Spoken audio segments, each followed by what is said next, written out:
Kailan ba dapat mag-alala kapag ayaw magsulat ng anak mo? Naku, hindi lang ikaw ang nag-aalala. Ang dami-daming magulang hirap na hirap. Pasulatin ang mga anak. Sinasabi ng teacher, Mami, ayaw po magsulat. So pagdating sa bahay, pipilitin mo naman. Ang iba nga, pine-pressure pa. Alam nyo, hindi naman komo ayaw magsulat ay red flag na. Kailangan ka nakabahan. Baka hindi pa talaga ready yung anak mo.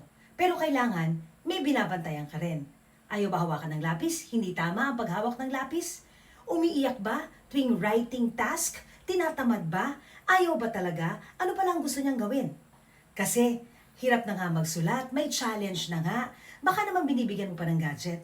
Kasi alam nyo, sa gadget, magtatap lang, magsaswipe lang, ang saya eh. Kahit naman tayong adult, bibigyan mo ba ako ng gadget? Or papel at lapis? Doon ako sa gadget. So, nahihirapan na nga yung anak natin, bakit pilit mo pang binibigay yon? Iiyak kasi pag wala eh. Ginagawa nating yaya. Ginagawa nating problem solver. Yung gadget, yung iPad, yung telepono, tigilan natin yan. Dahil lahat ng bata ngayon, talagang hirap na hirap magsulat.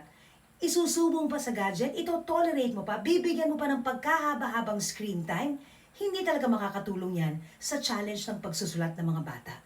Think about that.